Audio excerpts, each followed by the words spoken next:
welcome to this explainer. Today we're diving into something pretty incredible. We're going to be unpacking a totally fascinating perspective on two things that, well, almost all of us are actively looking for, right? Meditation and true connection. We're going to explore how the source material completely reframes the actual purpose behind both of these things. And honestly, it might just flip how you view your entire inner world upside down. Let's get into it. So think about this for a second. Are you meditating to become someone new or loving to possess someone else? I mean, we live in this hyper-fast world that is literally obsessed with upgrades. We're constantly being told that we need to transform ourselves, to build this shiny new 2.0 version of who we are. And in our relationships? Well, we often unknowingly slip into this kind of ownership or transactional mindset. But what if our whole modern approach to self-improvement and love is just completely backwards?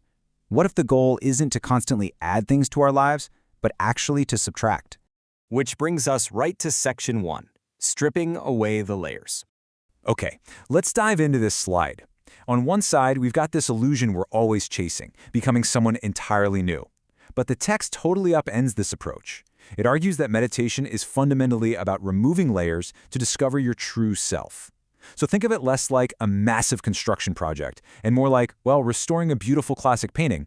You already have a true self in there, it's just buried under years and years of buildup. The real work isn't building something new, it's excavation. So what exactly are we excavating here? The text specifically points to 3 layers: ego, fear, and illusion. The ego is basically that really loud, annoying roommate in your head that's constantly trying to separate me from you. Then you've got fear. Fear is like the overprotective security guard patrolling those walls, trying to convince us we always need to be on the defensive. And illusion? That's the false narrative we just keep telling ourselves about how the world works. Meditation, in this context, is simply the quiet, consistent work of peeling these layers away, one by one, to finally reveal what was always underneath the whole time. And that leads us perfectly into section 2, when the ego ends. Because once those layers actually start to dissolve, things shift externally too.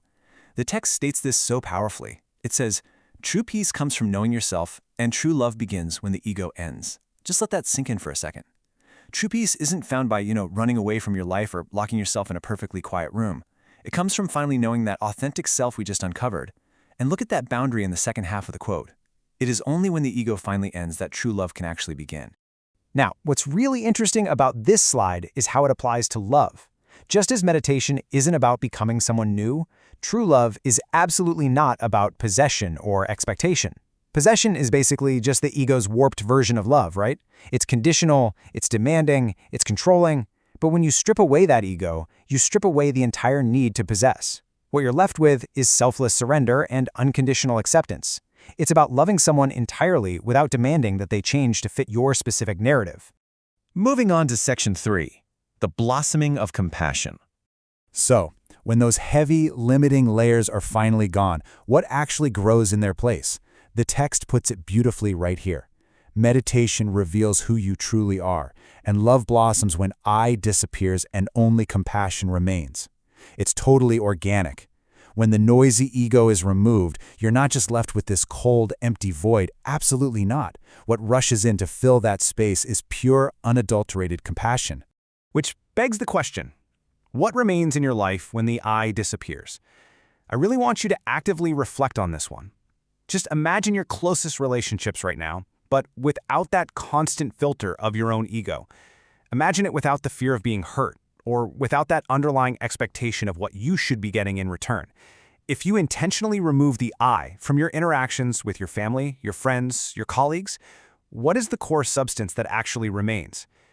So the crucial point is that according to the source material, what remains is compassion. But notice how it's framed here.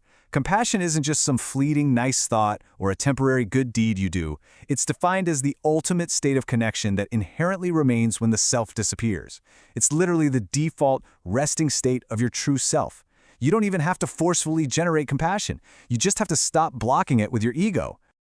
And that brings us to our final stop, section 4, living a liberated life.